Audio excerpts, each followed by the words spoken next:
ګردو د پاره یو دم د خیمه مجرب تجربه شوی زبردست عمل لی الله رب العزت په د ګردو ټوله بیماری از زخم دی کانډې دی شګه الله رب العزت په کم دی د قران په وجه باندې الله صحت درکړي.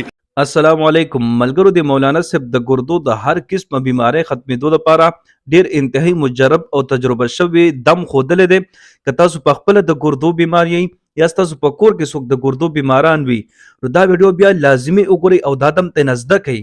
او که چېرې تاسو په خپل بیماران نه یې یا او که چېرې تاسو په خپل د ګردو بیماران نه یې او تاسو په کور کې څوک بیماران نشته نو بیا زموږ عزتمندو د ثواب په نیت باندې د صدقې جاریې په نیت باندې دا ویډیو ډېره شیر کړي چې د ګردو هر یو بیمار ته دا ویډیو ورسیږي او هغه د دې نه دا دم زده کړي په خپل ځان باندې شوف کړي او هغه ته الله رب العزت د ګردو بیمارونو نجات ورکړي. نو کوشش وکړئ زموږ عزتمندو ویډیو ډېره شیر کړئ او مولانا صاحب ته په کمنټ کې ماشاءالله سبحان الله ضرور ولیکئ. ټیک شو جی راځي دا ویډیو وګورئ جی. یو عمل د تخیم زموږ عزتمندو ځان سره نوٹ کې دی وخت کې زه تقریبا هر جمعه ویم چې امت کې بیماری مصیبتونه دا ډیر زیات دي.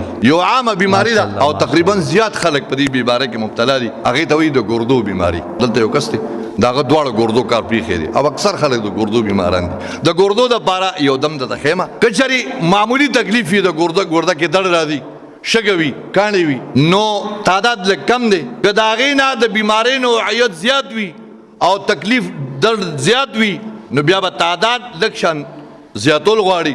او که بالکل داسې چې سړی نه په ستنو باندې آرام راځي نه په یو څه باندې او دی وایي چې الله پاک زما د ګردو دا کاڼي دا چې کوم دی ختم کی زره کی او اوزی نو بیا به تعداد زیاتول غواړي. د معمولی تکلیف د پاره 333 ځل د قرآن پاک د لومبنۍ سپارې آیات دی وَإِنَّ مِنَ الْحِجَارَةِ لَمَا يَتَفَجَّرُ مِنْهُ الْأَنْهَارُ دا 74 نمبر آیات دی سورہ بقرہ لومبنۍ سپاره ده. وَإِنَّ مِنَ الْحِجَارَةِ لَمَا يَتَفَجَّرُ مِنْهُ الْأَنْهَارُ دا آیات با 333 ځل وي او په دومره اوبو باندې بدم کې چې 24 غنټې دغه اوبه ستا کافي شي په سبا له به بیا دم کې 333 مرتبه دا به یو هفته دغه اوبه روزانه 24 غنټو دپاره به اوبه دم کې 333 ځل وان من الحجارة لما يتفجر منه الانهار.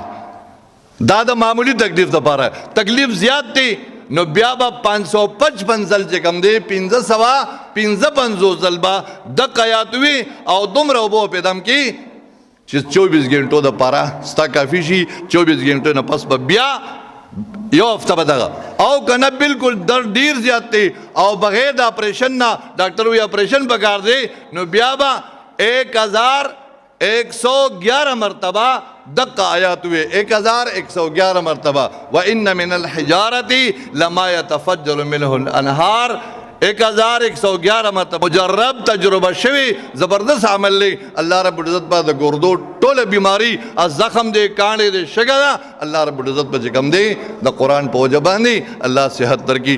الله د عمل توفیق راکړي. الله د ټول بیمارانو له شفا کامله ورکړي. خج ملګرو تاسو دا دم واورېدو امید دی چې انشاءالله پیښه وي به یې په څه مسله وي پکې کمنټ وکړئ. انشاءالله زه به بیا تاسو نور هم پوه کړم او ویډیو زموږ عزتمندو ډېره شیر کړئ چې ټولو مسلمانانو ته او خاص کر د ګردو هر قسمه بیمارانو ته دا ورسیږي هغوی د دې دم نه فایده واخلي او تاسو ته دعاګانې کوي. الله رب العزت مو ډېر خوشحاله باد وساته. دعاګانې کوي دعاګانې به کوو. الله په امان.